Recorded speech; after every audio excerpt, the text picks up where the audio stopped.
मोहल्ले में किसी की बिल्ली भी बच्चे देती है ना तो हमारी अम्मा पहुंच जाती है मुबारकबाद देने। वैसे तुम लड़कियों के भी मजे हैं, तो दो घर पे राज करती हैं। पहले अपने माँ बाप के घर पे और फिर अपने शौहर के घर पे राज भी करती हैं और उसके दिल पे भी। तुम मर्दों को भी ना एक नई सल्तनत मिल जाती है हुक्म चलाने के लिए। पहले अपनी बहनों पे हुक्म चलाते हो और बाद में अपनी बीवियों पर। मेरे लिए मेरे बहन भाई, मेरे माँ बाप बहुत अहम है। अरे क्या हुआ ऐसे? ताबिश घर का बड़ा बेटा है और हम बहुत चाह से तुमको ब्याह कर लाए। ताबिश भाई की बीवी हमारे सरों पर चढ़कर नाचेगी। जो लोग खुशियों के पीछे भागते हैं वो हमेशा भागते रहते हैं, कभी खुश नहीं होते। अल्लाह ना करे कि तुम्हारा या किसी और लड़की का मुझ जैसा नसीब हो।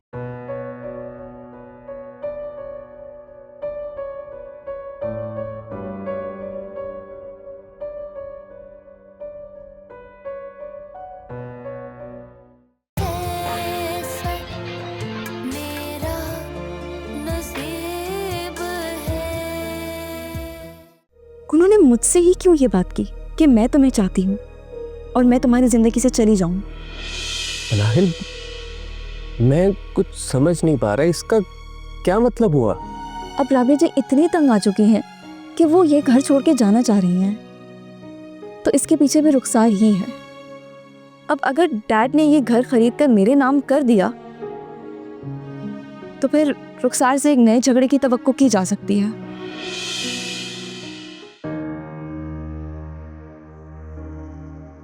डैड से कैसे बात करूं?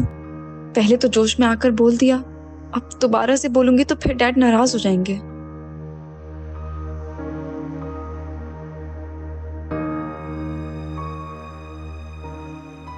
डैड, खैरियत तो है? सब ठीक है? रुखसार से मिलकर आ रहा हूँ, समझ लो क्या हुआ होगा। इतनी बदतमीज औरत मैंने अपनी जिंदगी में नहीं देखी। इंतहाई सफाक और जालिम औरत है वो। डैड, आप तो उसके साथ काम करते रहे हैं ना? नो मोर। अब बेटा मैं उसके साथ काम नहीं करूँगा।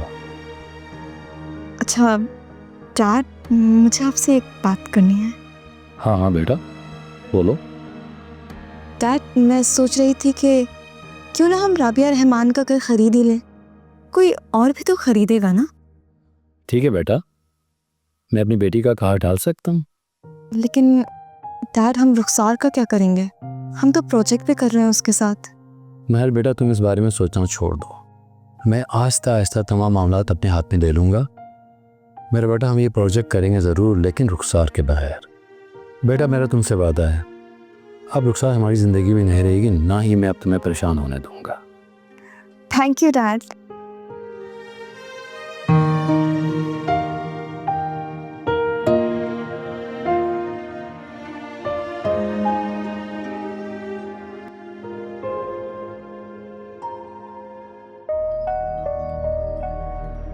सालार, मैंने मनाहिल को कायल कर लिया है कि वो अपने डैड को ये घर लेने दे। अब वक्त आ गया है, रुखसार से अपना इंतकाम पूरा किया जाए।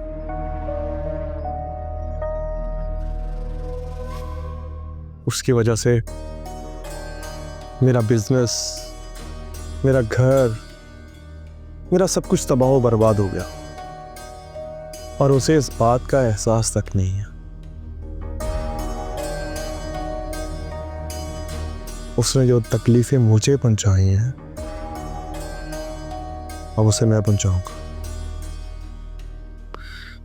Bye the way, thank you साथ रहने के लिए। अभी तो शुरुआत है। रुखसार के ऑफिस पे अब मेरा कब्जा है। सब चीजें एक एक करके मालूम कर लूंगा। खैर,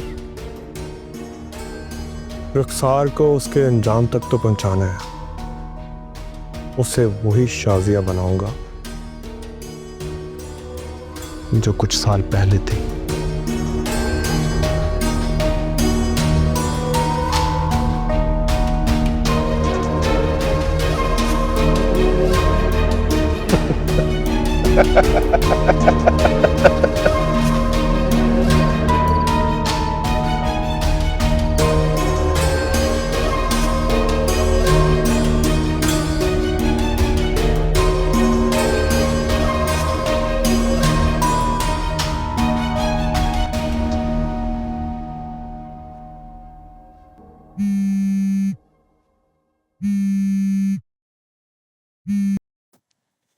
हेलो।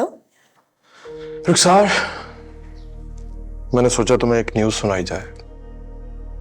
तुम्हारे दिन का आगाज एक धमाकेदार खबर से किया जाए। क्या न्यूज़ है? राबिया रहमान का जो घर खरीद रहा है उसका पता चल गया है। अच्छा, गुड। तो फिर बताओ कौन है? रुखसार, तुम यकीन नहीं करोगे, लेकिन सच यही है।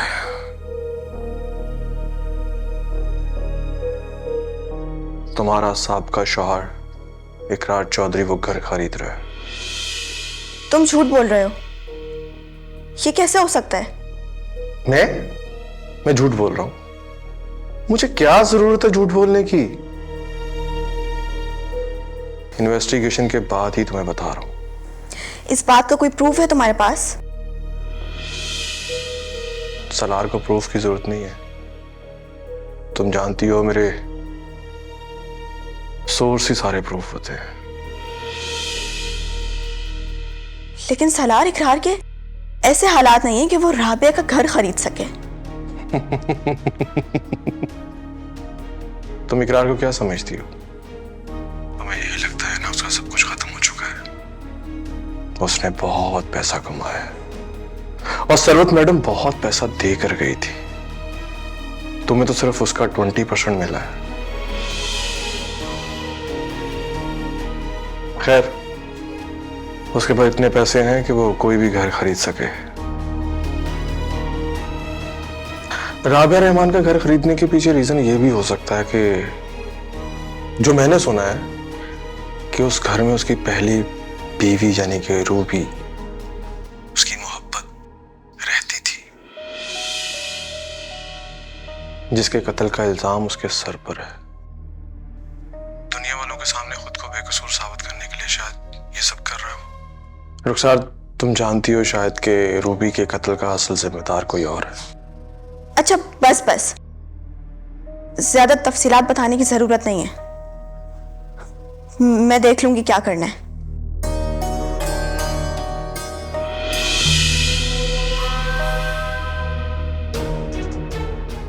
नहीं, कैसे हो सकता है ये? इकरार कैसे?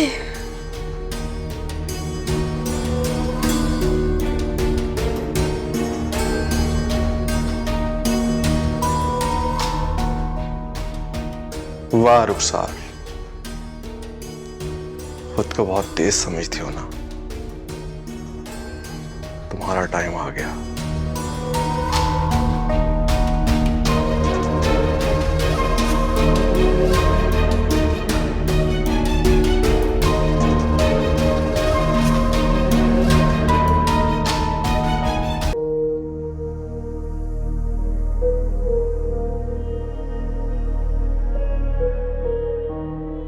राबिया, तुम मेरे साथ ये नहीं कर सकती।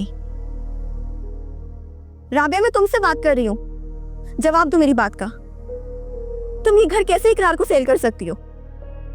क्या मतलब? देखो राबिया, सीधी सी बात है, ये घर मुझे चाहिए। इसकी तुम्हें जितनी कीमत लगानी तुम लगा लो, मैं कीमत देने के लिए तैयार हूँ। रुखसार, एक बात मेरी कान खोल के सुन लो तुम। मैं ये घर किसी को बेचूं या ना बेचूं, तुम्हें नहीं बेचूंगी, चाहे तुम मुझे उसकी दुगनी कीमत भी दो। जिद मत करो राबिया। जिद नहीं कर रही हूं, ये मेरी प्रॉपर्टी है, मेरा घर है, मेरी मर्जी। तुम होती कौन हो मेरी प्रॉपर्टी में इंटरफेयर करने वाली? हाँ, तुमने तो सब कुछ बर्बाद कर दिया है। बर्बाद तो तुम्हारी खुद की सोच ने किया है तुम्हें, मैंने कुछ नहीं किया। मैं बहुत अच्छे से जानती हूँ रुखसार, तुम रूबी की कातिल हो। तुम एक मुजरिम जो कानून से बच के इस मुहज्जब माशरे में रह रही हो। देखो यार, ये बेकार की बातें छोड़ो। रूबी मर चुकी है और तुम सिर्फ उसका सोग मनाने के लिए जिंदा हो। और मुझे देखो, मैं हकीकत हूँ। यही तो दुख है मुझे कि मैं तुम्हारी इस नेगेटिविटी का सामना नहीं कर सकती। ये जो गुरूर तुम्हारे दिमाग में घुस गया है ना, तुम्हें एक दिन तबाह बर्बाद कर देगा। क्या क्या समझती हो तुम खुद को रुखसार? बहुत आला समझती हो खुद को? अपनी ही मोहब्बत का शिकार हो तुम। हाँ, नरगिसियत की मिसाल हो तुम। देख रहा, बहुत जल्द तुम अकेली रह जाओगी। तुम इब्रत का निशान बन जाओगी। ओहो, देखो तो जरा, बातें कौन कर रहा है? किसी ने मेरा अब तक क्या बिगाड़ लिया जो अब बिगाड़ पाएगा? इतना पैसा है मेरे पास, अगर काम ना भी करूं ना तो कोई फर्क नहीं पड़ता। लोग तलवे चाटते हैं राबिया मेरे। तुम्हारी क्या हकीकत है? तुम तो यही मैदान छोड़कर भाग रही हो। जो तुम कर रही हो ना, नजर आ रहा है। मत बोलो रुखसार, इतने ऊंचे बोल मत बोलो। जब पछतावे के घेरे तुम्हें चारों तरफ से घेर लेंगे ना, तो यही बातें तुम्हें याद आएंगी। ये सब बकवास और किताबी बातें हैं। जो मुझे करना था मैंने कर लिया। अपनी हालत देखो, ना तुम्हारी जिंदगी में रूप है और ना ही फवाद से शादी हो पाई। तुम्हारा तो करियर भी खत्म हो चुका है। थक हार कर ये घर बेचकर जा रही है। देखा मेरे सामने खड़े होने का नतीजा? कितना इबरतनाक है ना राबिया। और अब मुझे कोई फर्क नहीं पड़ता।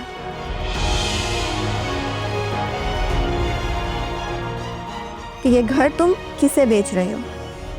जो ये घर ले रहा है ना, मैं उससे पहले ही खत्म कर चुकी हूँ।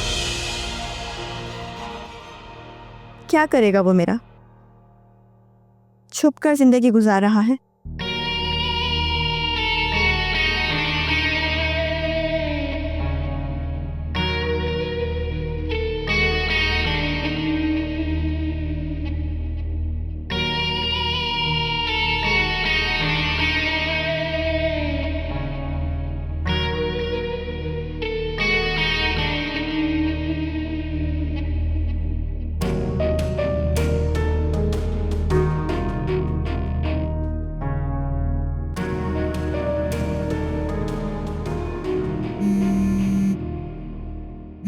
राबिया की कॉल।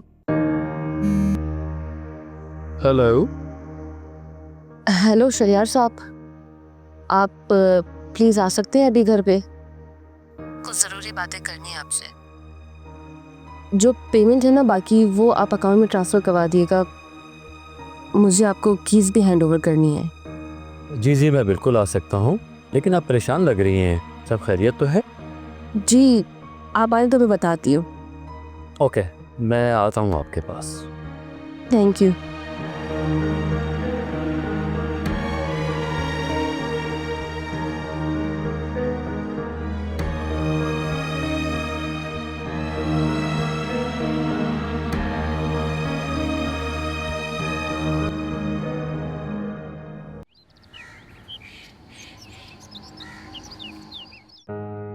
Thank you.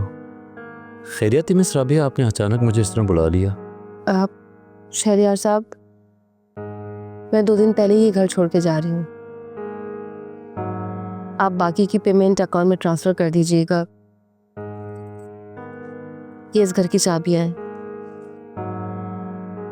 ठीक है मैम, मैं ऑलरेडी इंतजाम कर चुका हूँ और शाम तक इंशाल्लाह सारी अमाउंट आपके अकाउंट में ट्रांसफ़र हो जाएगी।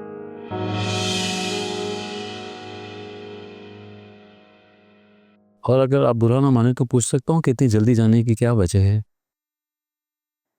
अब एक्चुअली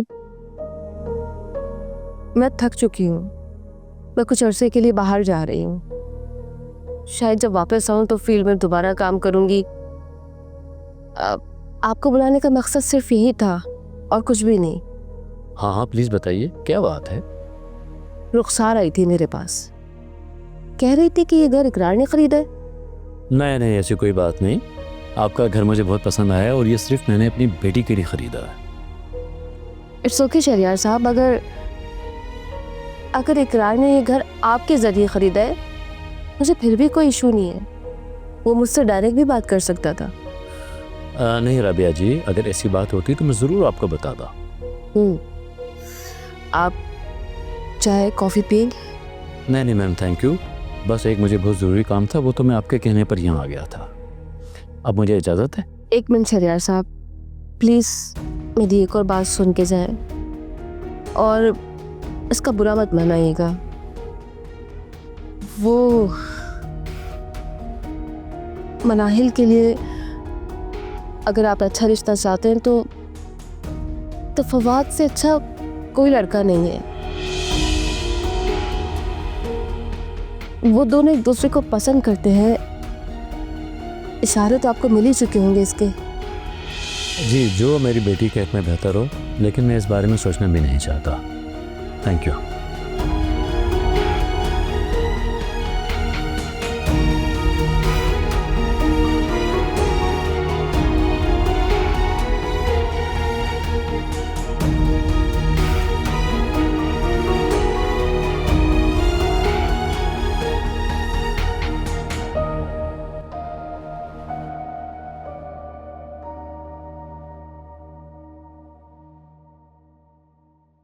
फवाद, डैड का फ़ोन आया था। राबिया जी घर छोड़ के जा रही हैं। उन्होंने कीज भी डैड को दे दी है। मिलोगे नहीं? नहीं। मिल लो जाकर, उन्हें तुम्हारा इंतजार होगा। अगर उन्हें मेरा इंतजार है भी तो मुझ में अब बर्दाश्त नहीं है कि मैं जाकर उनसे मिलूं। तो फिर क्या तुम मेरे वहां शिफ्ट होने पर भी नहीं आओगे? नहीं आऊंगा। मनाहिल, मेरी उस घर में बहुत सी यादें वाबस्ता हैं। मुझे बहुत तकलीफ होगी वहां पे जाकर। तो फवाद, मुझे पहले बताना चाहिए था ना। मैं डैड को मना कर दी थी वो घर लेने पर, जो कि मैं बोल भी चुकी थी। मनाहिल, तुम्हें मना इसलिए नहीं किया कि अगर तुम्हारे डैड ये घर नहीं लेते तो रुखसार ले लेती।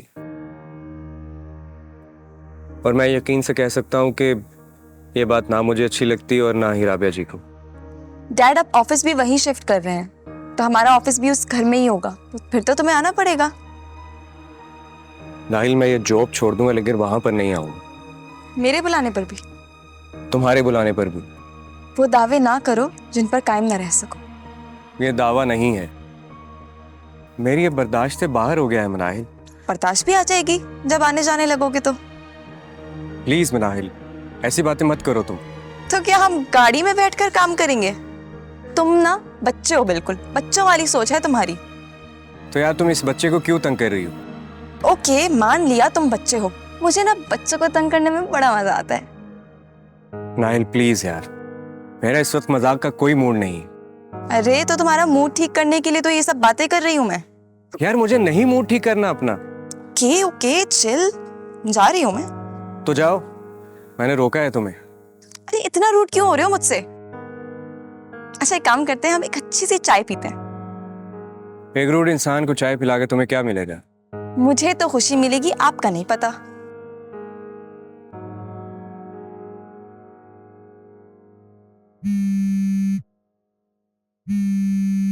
शीरी का फोन। हेलो शीरीन, कैसी हो?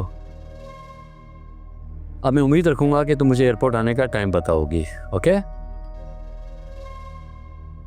अब तुम कहीं और नहीं जाओगी, मैंने तुम्हारे लिए एक नए घर का इंतजाम किया है। अरे बाबा, तुम्हें मनाहिल की इतनी फिक्र क्यों है? वो कोई बुरा नहीं मानेगी, बल्कि तुमसे मिलकर खुश होगी। आखिर तुम उसकी होने वाली माँ हो, और तुम्हारी फ्लाइट लैंड होने से पहले तुम्हारा शेयर यार्ड तुम्हारे पास मौजूद होगा। Okay, bye.